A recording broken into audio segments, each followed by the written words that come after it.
안녕하십니까, 레피드입니다. 3월 31일 3월 마지막 날입니다. 두산중공업 보도록 하겠습니다. 먼저 증시 보겠습니다. 코스피 코스닥은 오늘 둘 다 하락을 했고요. 코스피 8포인트, 코스닥은 2포인트 정도 하락을 했습니다. 오늘도 이제 둘 다 쌍매도가 나왔고, 어제 채권 금리가 또 상승을 하면서 이제 미국 장도 좀 좋지 않게 진행이 되었던 것 같습니다. 하지만 마지막으로 갈수록 좀 부합으로 마무리하고 다운은 좀 내리긴 했는데요. 계속 이제 증시가 변동성이 크게 움직이는 것 같습니다. 그래서 뭔가 딱 방향을 잡고 움직이는 것이 아니고 개인 투자자들 입장에서 굉장히 혼란스럽게 좀 장이 진행되는 듯 합니다. 코스피 먼저 보시면 네, 또 애매하게 네, 21선 아래 61선 사이에 자리를 또 잡았고요. 완벽하게 올라가기 위해서는 좀 거래량이 터지면서 좀 길게 양봉이 나와야 될 것 같은데, 지금 이제 거래량이 좀 점점 감소를 하면서 코스피 자체가 좀 뭔가 투자자들 입장에서 크게 메리트가 없어 보이는 뭐 그런 움직임으로 좀 가는 것 같습니다. 그래서 반도체나 뭐 삼성전자나 그다음에 배터리 관련주들, 네, 이런 주식들이, 그다음에 자동차 관련주들도 상당히 이제 고점에 대비해서 많이 하락을 했습니다. 그래서 2, 30% 정도까지 하락을 한 뒤에 그렇다 할 상승이 나오지 않은 채로 계속 증시가 좀 진행이 되고 있는 듯합니다. 오히려 이제 이전에 많이 하락을 했던, 한참 이제 바닥을 기어가던 종목들이 좀 반등을 하기 시작한 것으로 보이고요. 지금은 종목을 좀 잘 골라서 종목 강세가 좀 진행이 되는 장인 걸로 판단이 됩니다. 그래서 이제는 좀 대세 상승장이 좀 끝난 것으로 보이고요. 지금 요 근처에서 계속 이런 식으로 횡보를 할지, 아니면 좀 더 이제 저항선을 뚫어내면서 박스권으로 올라갈지는 지켜봐야 될 것 같습니다만, 확실한 것은 이전과 같이 이런 상승폭은 나오진 않을 것 같다라는 생각입니다. 그 다음은 코스닥도 마찬가지고요. 일단은 여기 자리를 좀 잡았습니다만, 지금은 이제 이렇게 한참 900선과 1000포인트 사이를 움직인 지 꽤 되었고요. 이제 거의 세 달째가 되어 가는 것 같습니다. 세 달 동안 지금 이렇게 갇혀 있는 모습이고, 이때도 비슷하게 이렇게 움직이다가 막 올라가긴 했습니다만, 코스닥도 마찬가지, 지금 채권 수익률이 자꾸 올라가다 보니 주식에 대한 이제 유동성 자금이 빠지면 빠졌지 막 크게 이제 들어올 메리트가 없어지는 것 같습니다. 그래서 지금도 외국인과 기관이 좀 많이 매도를 하는 듯 하고요. 이제 이번 달 끝나고, 네, 5월 달에는, 4월 달 이제 한 달 남았는데요. 5월 달에는 또 공매도 재개라는 그런 이슈가 좀 있습니다. 그래서 본격적으로 증시가 상승을 하기 위해서는 4월에 한번 힘을 바짝 줬다가 5월에 약간 조정을 받는 그런 그림을 그리면 좋은데, 일단 지금처럼 계속 흘러간다면 네, 증시가 이 이상 크게 올라가긴 이제 힘들 것 같다. 네, 그래서 고점에서 음봉이 이제 나오기 시작한다면 코스닥도 이렇게 언제든지 쭉 내릴 수 있는 그런 위험한 거래이기 때문에 항상 주의를 하시면서 투자를 하시길 바랍니다. 자, 그러면은 오늘 증시는 뭐 이 정도로 보고요. 네, 잠깐 미국 10년물만 보겠습니다. 미국 10년 채권 금리를 보시면 1.73%로 뭐 어제에 비해서 크게 오르진 않았습니다만, 그래도 요 전고점을 디디면서 또 한번 받치는 모습입니다. 그래서 저는 채권 금리가 계속 상승할 것으로 보이고요.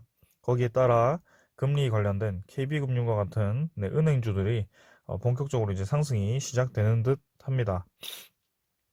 그래서 이제는 네, 주식에 대해서 추가 상승, 막 가파른 상승보다는 종목 강세별로 종목을 잘 찾으셔서 하락을 오랫동안 하다가 이제 턴어라운드를 하는 종목을 고르시던지, 이렇게 해야지 이제는 고점에 있는 주식을 건드리는 시점은 좀 지난 것 같습니다. 그래서 막 큰 호재가 터져서 주식이 막 급등하는 뭐 그런 그게 없습니다. 지금은 이미 너무나도 주식이 그런 이제 경기 회복 기대감, 코로나 회복 기대감, 그다음에 유동성 자금에 대한 기대감으로 너무나도 많이 올라와 있는 상태이기 때문에 오히려 이제 이런 기대감들이 실망감으로 바뀌었을 때 하락할 수 있는 그런 소스가 된다. 네, 그렇게 이해를 하겠습니다. 다우존스와 나스닥도 계속 네, 크게 반등 없이 네, 하락 없이 계속 그 자리에 있고요. 불안불안한 모습입니다.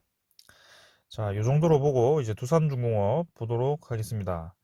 두산중공업 오늘 200원 하락했고요. 13,000원 그래도 지켰습니다. 어, 이제 네, 여기 이제 꼬리를 메우지 못하고 음봉으로 마무리를 해서 약간의 이제 조정을 예상을 좀 했는데요. 오늘 이제 조금 많이 내리는 듯 싶다가 5일선을 또 결국에는 지키면서 마무리를 좀 했습니다. 그래서 차근차근 이제 거래량을 죽이면서 음봉을 조금씩 주는 것 같고요. 내일 뭐 바로 반등을 할지 아니면 며칠 더 조금씩 내리다가 21선이 조금 올라왔을 때, 네, 요 정도에서 다시 한번 올라갈지, 뭐 그 정도가 될 것 같고, 일단은 두산중공업은 완벽하게, 네, 61선까지 뚫어냈기 때문에, 저는 꾸준히 상승할 것으로 보고 있습니다. 차곡차곡 지금, 네, 쉬는 시간 잘 가지면서 올라가는 것 같고요. 지금 요 정도에서 또 올라갈 가능성이 굉장히 높다고 봅니다. 그래서 저는 121선 돌파를 반드시 할 거라고 보고요. 이번 주 안에 121선, 이제 이번 주가 목금이죠.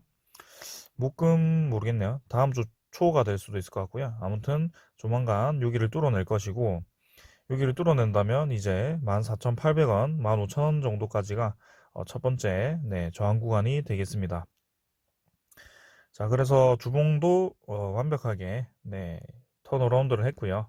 N자로 이제 들기 시작했고 20주선을 이번 주에 좀 회복하면서 그냥 그림 좋게 네, 4주 연속 양봉으로 좀 마무리를 하면 뭐 좋을 것 같습니다. 뭐 크게 의미는 없을 것 같아요. 이미 턴어라운드는 시작했기 때문에. 자, 그래서 거래량은 네, 조금 증가했죠. 2월 달보다 조금 증가를 해서 아주 보기 좋은 그림이 나왔습니다. 그래서 조정받는 동안은 거래가 주고 있다가 서서히 이제 반등을 하면서 거래가 커지는 네, 그래서 그 다음 달에 4월 달에는 이런 큰 양봉이 나오면서 네, 크게 터지는 그런 모양이 좀 나왔으면 좋겠습니다. 이상적으로 생각했을 때는 그 정도가 될 수 있는데요.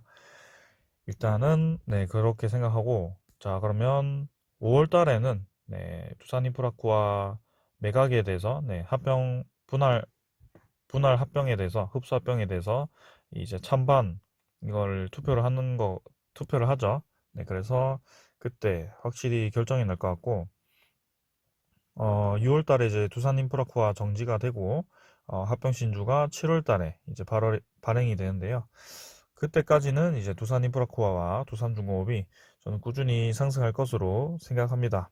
그래서 확실히 조정을 받지 않고 조정 기간에도 주가가 많이 내리지 않고 버티는 모습은 인상적입니다. 네, 이제는 진짜 갈 모양인 것 같고요. 네, 그래서 이렇게 차근차근 올리다가 갑자기 이제 급격하게 올리는 구간이 나올 거기 때문에 그때까지 네, 계속 들고 가봅시다.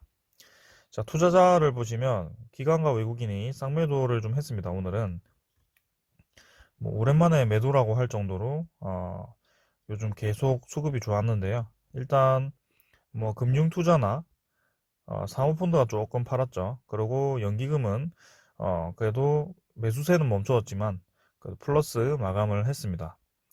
외국인도 뭐 8만 주 정도 네, 매도를 했는데 크게 매도하지 않았고 수급 조절을 좀 하는 듯 합니다. 네. 자, 그래서 연기금이 지금 3월 12일부터 해서 지금까지 거의 13일인가요? 13일 정도 순매수를 이어갔는데 이게 한 140만 주 정도 됩니다. 그래서 금액으로 따지자면 뭐 12,000원 정도 잡으면 한 250억 이상 네, 되는데요. 상당히 많은 금액을 3월 달에 매수를 좀 했습니다. 자, 그래서 그 기준일이 이제 3월 달에 옵션 만기일 이후에 그렇게 바뀌었고요. 이번에도 이제 4월 달이 되면 4월 달에 옵션 만기일이 지났을 때 이 연기금이 계속 매수 포지션을 잡을지 그다음에 외국인의 포지션은 어떻게 될지 거기에 대해서 좀 주목을 하시면서 가면 될 것 같습니다. 뭐 큰 변동은 없을 것 같아요. 지금 이제 완벽하게 다시 한번 상승을 준비하는 모습이고 저희는 2만 원까지, 2만 1천 원까지 충분히 기다려 보겠습니다. 자, 어제 저한테 이제 2만 1천 원이 도달한다면 그때 이제 두산중공업을 리뷰를 하지 않으실 거냐라고 물어보신 분이 계셨는데요. 일단 이런 목표가 같은 경우는요. 러프하게 잡는 겁니다. 네. 사실 목표가라는 게 어, 이게 설정하는 것이 본인의 기준을 설정하는, 매매의 기준을 설정하는 것이지, 반드시 2만 1천 원에서 끝난다, 뭐 이렇게 얘기하는 것은 아닙니다. 그래서 러프하게 좀 잡아서 진행을 하면 될 것 같고, 가장 중요한 것은 하락세를 끝내고 턴어라운드를 했다는 것이 가장 중요한 점이고, 하반기로 갈수록 이제, 풍력 에너지라든지 수소 에너지라든지, 그 다음에 해외 원전 수준은 이제 어제 제가 일정을 좀 알려드렸지만, 좀 오래 걸릴 것 같습니다. 그래서 2022년은 되어야지 좀 윤곽이 나올 듯 한데요. 아무튼 시간이 갈수록 두산중공업은 이제 새로운 신사업이 사업화가 되고 그다음에 체제 전환이 되어서 안정화가 되었기 때문에 이 두산 퓨얼셀과 두산 밥켓을 아래에 두고 점점 이제 재무 개선이 진행될 거기 때문에 꾸준히 보셔도 될 것 같습니다. 이 종목 같은 경우는 월봉상으로 굉장히 아래에 있습니다. 네. 하지만 간과하지 말아야 될 것은 요때가 이제 주식수가 좀 많이 늘었습니다. 그래서 옛날처럼 막 요런 가격까지 쉽게 올라가진 못할 거예요. 네. 그래서 주식수가 좀 많이 늘어 있기 때문에 그래도 뭐 목표가는 뭐 다들 잡기 나름입니다만 일단 제가 2만 1천 원을 잡은 이유는요. 월봉상으로 접근을 했을 때 20월봉선 뚫고 60월봉선도 뚫고 이제 자리를 좀 잡았기 때문에 그 다음 월봉선 120월봉선을 한번 뚫어보자 라는 의미에서 네, 이렇게 자리를 목표가를 잡은 겁니다. 그 다음에 그 근처에서 이렇게 한번 오랫동안 주가가 머물렀던 이력이 있기 때문에 그만큼 이제 개인 주주분들도 요런 가격에서 많이 물려 계실 거라고 봅니다. 그래서 그런 개인분들이 요 가격이 왔을 때 지쳐서 이제 나가는 분들 뭐 그런 분들 때문에 이제 매물벽이 좀 두터울 거라고 생각되고 요 정도에서 한번 꺾고 시간을 가지고 다시 한번 올라가지 않을까라는 그런 의미에서 2만 1천 원을 설정을 한 겁니다.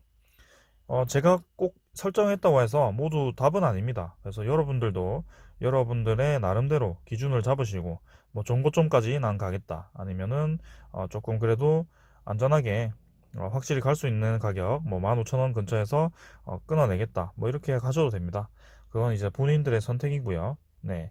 아니면 올라갈 때마다 분할 매도를 하면서 가시는 것도 좋습니다. 자, 일단 뭐 그렇게 얘기를 드리고 두산중공업 일단 시간 외에는 뭐 100원 정도 올랐고요. 뭐 크게 의미는 없다고 봅니다. 자, 그러면 오늘 공매도 잔고 한번 보도록 하겠습니다. 자, 공매도 잔고를 또 늘려놨죠. 네, 184만 주로 늘려놨는데요. 요거 때문인지 뭐 계속 늘려가는 것인지 일단 추세를 좀 지켜봐야 될 것 같습니다. 하지만 이전에도 140만 주에서 뭐 이렇게 170만 주로 늘리긴 했습니다만 주가가 180만 주 한번 늘렸죠. 늘렸을 때도 뭐 주가가 크게 하락하기보다는 오히려 더 상승하는 모습이 보이는데요. 일단 뭐 계속 지켜보겠습니다. 이 정도에서 13,000원 근처에서 한번 더 꺾어서 아까 말씀드린 것처럼 며칠 더 조정을 받고 21선이 좀 올라올 때까지 기다리다가 갈 것인지 아니면 바로 121선을 뚫어내면서 다시 한번 올라갈 것인지 자 이렇게 될 것 같습니다. 거기에는 이제 증시 움직임도 좀 중요한 것으로 보이는데요. 증시 움직임은 조금 이제 애매한 부분입니다. 네. 그래서 종목 강세를 강조를 드렸고 저는 그 중에 강한 종목이 이제 두산중공업이라고 생각을 하고 이렇게 말씀드린 겁니다. 자, 두산중공업 공매도 잔고는 좀 늘었고요. 대차 잔고도 뭐 크게 변화 없습니다. 어제 조금 이제 상환을 해서 1350만 주인데요. 요거에 대해서는 저번에도 말씀을 드렸습니다만 뭐 1000만 주가 갑자기 늘어났다고 해서 이게 다 공매도화 되는 것도 아니고 대차를 이용해서 뭔가 작업이 좀 들어왔던 것 같습니다. 그래서 두산인프라코아 대차 잔고가 많이 감소를 하고 그 기간에 두산 중공업 대차 잔고가 막 좀 늘고 이랬는데요. 뭐 저도 정확하게 그것이 이제 왜 일어났는지 알 수는 없습니다만 일단 대차장고가 모두 공매도에 쓰이지 않았다는 것은 지금 주가만 보더라도 알 수 있습니다. 그래서 이런 공매도 잔고나 대차장고 지표들은 좀 참고를 하시는 거지 요거를 이제 주로 주가 되어서 네 이걸 하시면 안 됩니다. 그래서 공매도 잔고와 대차 잔고 그다음에 주가의 흐름을 세 개를 이제 같이 이 유동성 있게 좀 봐야 됩니다. 자, 그런 말이 제일 어렵죠, 근데. 네.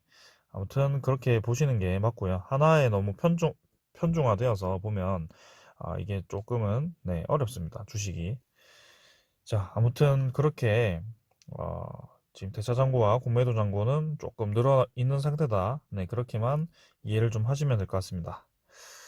자, 그러면 이제 오늘 제가 준비한 기사 하나 보도록 하겠습니다.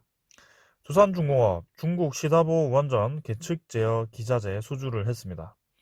중국 쪽에 이제 네, 원전 계측 제어 기자재를 수주를 했고요. 중국 CTEC와 지진 자동 정지 설비 공급 계약을 했다고 합니다. 여기에 대해서는 이제 금액에 대해서는 나오진 않았는데요. 이제 지진 자동 정비 설비는 원전의 두뇌와 신경망에 해당하는 원전 계측 제어 시스템을 구성하는 기자재 중 하나로 원전 가동 중 지진을 감지해서 기준값 이상이 되면 자동으로 원자로 반응이 멈추게 하도록 하는 어, 제어하는 안전 설비다라고 합니다. 그래서 이게 굉장히 좋죠. 지금 핵심입니다, 이게. 지금 우리나라도 이제 탈원전을 한 이유가 지진이나 뭐 해일이 일어났을 때 이 원자력 발전소가 만약에 어, 가동 중지를 못하고 아니면 요 안에 있는 이 삼중수소라든지 뭐 핵폐기물이 유출되었을 경우에는 감당을 할 수 없기 때문에 이렇게 탈원전 정책을 펼쳤습니다. 특히 이제 10년도 더 됐는데요, 이제. 네, 일본의 그 후쿠시마 쪽에서 이 원전 누출이 생기면서 뭐 태평양으로 이제 다 이 방사능이 유출되긴 했는데요. 자, 거기에 대해서 이제 10년 전에는 탈원전 트렌드를 했었죠. 네. 근데 지금 이제 이 원전을 다시 친환경 에너지로 인식을 좀 하고 다시 늘려가자라는 세계적인 트렌드입니다. 그래서 지금 보시면 중국과 계약을 했습니다만 지진 자동 설비, 자동 정지 설비 이게 이제 핵심이다 보니 그만큼 이제 두산중공업이 기술력을 인정을 받았으니까 이런 쪽을 이제 좀 수주를 하지 않았을까라는 생각입니다. 그래서 지금 중국도 지금 전 세계에서 중국이 제일 원전을 제일 많이 늘릴 계획이거든요. 그래서 저번에 개수가 지금 기억이 안 나는데 이거를 필두로 해서 두산중공업이 중국 원전에도 지금 진출할 수 있는 발판을 좀 마련한 게 아닌가라는 생각이 들고 자, 그래서 이번에 수주한 지진 자동 정지 설비의 설계, 제작, 시험을 거쳐서 중국 동북부 랴오닝성 연안에 위치한 쉬다보 원전 3, 4호기에 오는 2024년까지 공급할 계획이다. 발주처와 추가 공급 협의를 하고 있고요. 그래서 두산중업은 2011년 지진 자동 정지 설비 개발을 완료했고 국내에 건설된 28개의 모든 원전에 공급을 했다. 국내 공급 실적을 바탕으로 이번 프로젝트에 참여해서 수주에 성공을 한 것이다 라고 써져 있습니다. 이렇게 기술력이 좋은 기업이 네, 지금 뭐 국내에서 좀 못해서 아쉽긴 합니다만 확실히 네, 살아나려고 지금 해외로 계속 진출을 하는 모습은 굉장히 긍정적입니다. 네. 두산중공업은 점점 이제 앞으로 시간이 보답을 해줄 거라고 저는 믿고 있고요. 그만큼 지금 가시적으로 퍼즐이 하나씩 하나씩 맞춰지고 있습니다. 자, 그래서 올해는 두산인프라코아 매각을 완료를 하고 두산바켓을 아래에 붙이고 또 재무 개선을 이제 꽤 진행을 했고요. 그래서 이제 하반기에는 풍력 에너지, 풍력 발전 일단 시작을 했으니까 그만큼 이제 투자를 했으니까 또 이제 건설을 좀 해야겠죠. 그래서 풍력 발전 수주를 좀 많이 하고요. 그 다음에 체코 원전은 뭐 2022년에 본격적으로 진행이 된다고 하니까 뭐 그때까지 기다리고 내년에도 좀 많죠. SMR 관련된 소식도 있고요. 그 다음에 김포 열병합 발전소 거기에 가스터빈을 이제 두산중공업이 개발한 가스터빈을 실증 검증을 하게 됩니다. 그게 이제 검증이 완료가 되면 본격적으로 추가 발주가 예상이 되고요. 그다음에 저번에 라오스 쪽에 수력 발전인가요? 네, 그것도 조 단위의 공사 비용이 들어갔는데 협력을 좀 하고 지금 진행 중인 걸로 알고 있습니다. 거기도 이제 수주를 하게 된다면 좋게 보고 있습니다. 자, 그래서 두산중공업은 이제 전 세계적으로 네, 에너지 쪽으로 공사를 많이 하는 것 같아요. 환경적으로. 그래서 하나 더 가져와 봤는데 이제 해외 건설 수주 불안한 출발 국내 건설사 1분기 전년 7% 70% 수준이라고 되어 있죠. 자, 그래서 건설 시장이 전년도보다는 조금 이제 떨어지는 걸로 보입니다. 수주 금액이. 근데 그 이유가 보시면 자, 과거처럼 이제 출혈 경쟁을 통해서 해외 공사를 수주하는 분위기는 끝난 지 오래됐다. 이제는 철저히 수익성 중심으로 진행이 된다. 다만 전 세계적으로 환경 관련 발주가 점차 많아질 것으로 예상을 하고 있는데 이와 관련해서 국내 건설사 기술력이 좀 부족한 점이 걱정인 것은 사실이다.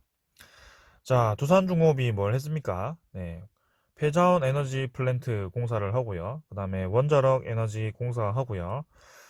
그 다음에 수력 발전, 그 다음에 뭐가 있을까요? 또 아무튼 유럽 쪽에서 이미 두산 스코다 이걸 중심으로 해서 에너지 플랜트 이 관련된 기자재들을 많이 공급을 하고 그다음에 두산건설이 이제 두산중공업에 포함이 되면서 공사 비용이 다 두산중공업으로 이 공시가 나는데요. 아무튼 두산중공업을 보시면 지금 2위를 했습니다. 네, 수주 1위가 삼성물산이고 어, 23억 3,906만 달러를 기록해서 1위고요. 그래서 전년 동기 33% 줄어들었는데요. 두산중공업은 이제 13억 6,919만 달러 2위를 차지했습니다. 국내에서. 자, 근데 뭐 전년에 비해서 비교는 안 해놨어요. 뭐 저는 1조 이 정도면 이제 1조 4천억 정도인데요. 많이 했다고 봅니다. 두산건설로 따지면 두산중공업이지만 네. 3위는 현대건설로 어 전년 대비 이제 절반 이하인 7억 8,372만 달러를 했다고 합니다. 지금 현대를 제치고 지금 13억 달러, 거의 현대의 2배 되는 수주량을 가지고 있는데요. 그만큼 두산이 지금 두산건설도 살아나고 있다. 저는 이렇게 봅니다. 그래서 환경 쪽으로 이제 건설 이 발주가 많이 난다고 하는데 이미 이제 친환경 에너지 그룹으로 지금 두산중공업이 변모를 하고 있기 때문에 그 이미지에 맞는 이 공사 계속 발주 날 것으로 저는 기대를 하고 있습니다. 그래서 계속 뭐 긍정적인 소식밖에 없네요. 두산중공업. 한 가지 이제 재무 쪽으로만 좀 잘 이제 해결이 되어서 완벽하게 신용 등급도 좀 상승하고 이렇게 잘 진행이 되었으면 합니다. 자, 두산중공업 오늘 여기까지 하고요. 앞으로가 기대되는 네, 그런 기업입니다. 드디어 이제 만 원대에서 벗어난 지 오래됐고 13,000원 참 어색한 숫자인데요. 앞으로도 더 어색한 숫자들을 볼 것 같네요. 네, 여러분들 끝까지 한번 봐주십시오. 감사합니다.